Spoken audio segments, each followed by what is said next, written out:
As part of one of the best watch manufacturers in Switzerland, Vacheron Constantin has a really exceptional history of producing watches of extremely high quality and watches that have a very historic presence in the history of fine watchmaking. One of the things that most collectors end up doing is going straight to complications and seeing how watch manufacturers execute on specific complications, whether that's a perpetual calendar, annual calendar, grande sonnerie, or other chiming mechanisms like minute repeaters. But one thing that I think is quite interesting to do is look at time-only pieces manufactured by specific watch companies. The reason why I like to focus on those is I think it's one of the hardest things to execute. Simplicity in complications really draws a focus to other elements of a watch, like case shape, case design, dial layout, and proportions. And I think Vacheron Constantin has executed so well in a lot of these arenas when it comes to their time-only pieces. We're going to be looking at a reference 6592 from Vacheron Constantin, which was manufactured in 1965, and I think is the epitome of exactly what I've described in a brand really taking the reins and producing a time-only piece that stands out amongst the crowd. It's a really beautiful automatic example, and I'm really excited to jump into it. So without further ado, let's dive into this watch.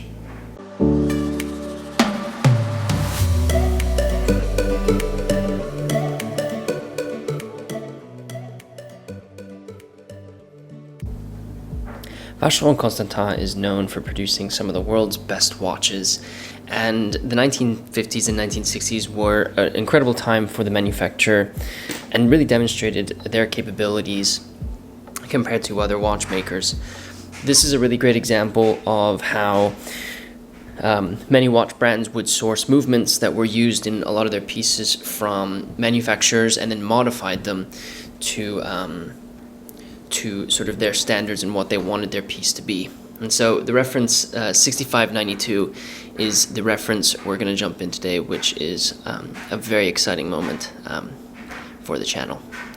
So, as I mentioned, this is a reference 6592 from Vacheron Constantin. It was manufactured in 1965 and in my opinion really demonstrates simplicity, elegance, and incredible manufacturing from one of the world's best watchmakers. I know that I've described this as simple, but a lot of the times simple watches are some of the hardest to perfect, but I do think that Vacheron Constantin did an extremely good job with this piece. The proportions, the case metal, and the quality of finishing are all things that are tricky to execute on, but they did an incredible job of that. So, what's really cool about this watch is I think the case shape. It's fairly unique. So it's often described as sort of a deep saucer case if you look at from a profile. It kind of is as I said kind of a simple circular case, but has a really quite a thick profile if you look at it from the side. You can see that it has sort of this upper layer where the crystal sort of integrates with the case, and then you have sort of this two-piece case with a screw down case back here that actually allows this watch to be very wearable. It wears about 36 millimeters in diameter, but as I mentioned, it really has a presence on the wrist. If you look at the way that it sort of sits, the thickness I think allows for it to be a little bit more of a presence on the wrists, and I think, in my opinion, makes it feel a little bit larger than maybe a typical 36 millimeter cased watch would. Another thing that kind of goes into the way that this watch sits on the wrist is the lugs. So if you take a look at the lugs here, you can see that they're sort of these blade-like lugs, but are concaved quite extensively towards the wrist. And one of my favorite things is how they integrate with the case. You can really see the distinctive line of the where the lug meets the side of the case, which I think is a pretty nice feature of this specific watch. But the way that the lugs are shaped actually allows for the watch to sit quite snug on the wrist, which I think is a nice factor for this piece. The dial is simplistic. You've got this really beautiful silver dial that has aged really nicely, applied Vacheron Constantin signature, and hour markers. Obviously, you can see the larger hour markers are for your 12-9 and 6 indicators. It has these really beautiful stick hands and stick seconds, center seconds. The dial is extremely legible, and at 35-36 millimeters, that's kind of what you would expect, especially from a brand like Vacheron Constantin. One of the reasons, or the main reason, why I feel pretty confident in describing that this watch is one of the best ones produced by Vacheron Constantin is the movement in this piece. So as I mentioned, Vacheron Constantin sourced their movements from JLC, similarly to how Audemars Piguet sourced the movements that were used in some of their time-only automatic movement watches from J.J. Lecoultre. But what Vacheron did that kind of distinguishes the K1071 movement from Audemars Piguet is the incredible finishing that they applied to it, and also some of the innovation around the rotor that was used. So I would like to, what I'm going to do is I'd like to show you what the movement actually looks like, because I think it's well worth seeing, what one can describe as a really high quality movement that's finished to a really high level. So bear with me while I just open up this case back. So here you go. So, and I'll get the focus here so you can see it well. Give me 2 seconds. I apologize for the camera work here. There we go. So, as I mentioned, this is the K1071 automatic movement from Vacheron Constantin. And just to kind of describe this movement a little bit, the movement was described really nicely online on one of the forums. It's rhodium plated, Fauser Cotier decoration, 29 jewels, straight line lever escapement, beryllium balance with timing screws,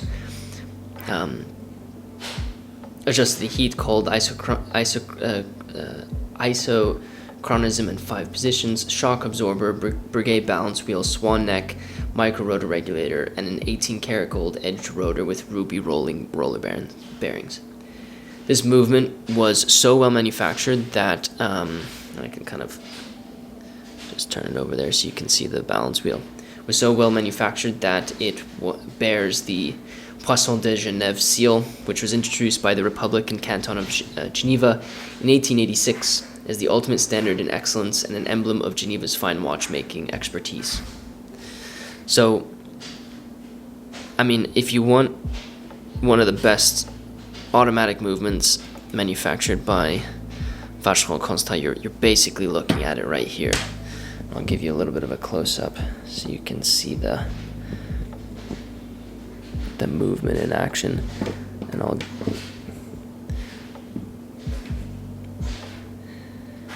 So, as I mentioned, one of the key elements of this movement is the rotor. So, as you can see, the rotor has this really beautiful 18-karat gold trim around the outside of the rotor, and I don't know if the lighting catches it, but you have this really beautiful guilloche finish to the rotor. Furthermore, I mentioned that the roller bearings in the rotor are ruby, which actually reduces the amount of friction the rotor is subject to, making it much easier to swing freely and keep the watch kind of topped up on energy. And when you see it moving, especially in the pictures that you're seeing right now, it really stands out so significantly and demonstrates the absolutely beautiful movement that they were able to produce.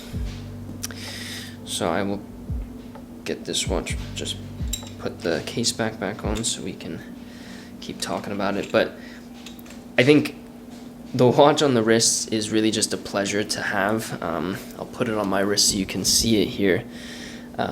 As I mentioned, the case size lends itself nicely to sort of a modern collection. It doesn't feel like it's a 33 or 32 millimeter vintage watch. It's a good size and fits a wrist really nicely. Like I mentioned, 35 millimeters, but really kind of feels like a 36 millimeter watch. Sits a little bit higher because of the thickness of the automatic movement, but nevertheless feels really great on the wrist. And for me, probably one of the best fitting watches I've worn in quite a while, just because of the way that the lugs are kind of shaped downwards to sit nicely on the wrist, and then obviously the case size fits my wrist really nicely.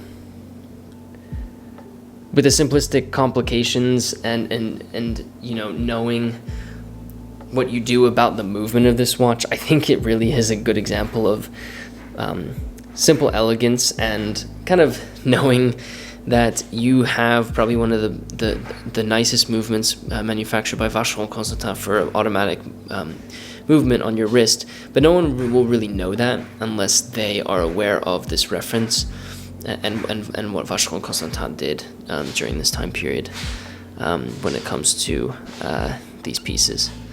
So a nice sort of understated way of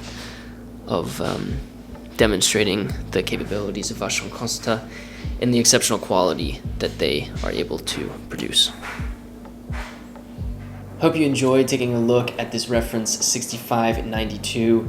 I really do think that time-only pieces are some of the hardest to execute at a high level on, but Vacheron Constantin definitely did it with this piece, and it's a pleasure to have on the wrist. If you do have the opportunity to try 6592 on the wrist, it's well worth it, and like I mentioned in the video, it's a good opportunity to wear something where the movement really stands out amongst the crowd, and the finishing is so high quality, and it's kind of nice, even though you don't have a display case back, to know that the movement is really well regarded and well manufactured. If you are new to Life on the Wrist, be sure to subscribe to the channel and share this with a friend who might be interested in watches. I'd love to hear your thoughts on the reference 6592, so leave a comment about what you think about this. Do you like time-only pieces from brands like Vacheron Constantin? What attracts you to these? I'd love to hear your thoughts about that. If you wouldn't mind hitting the like button for me, it really does help me out. With that said, guys, thank you so much for watching this video, and until next time.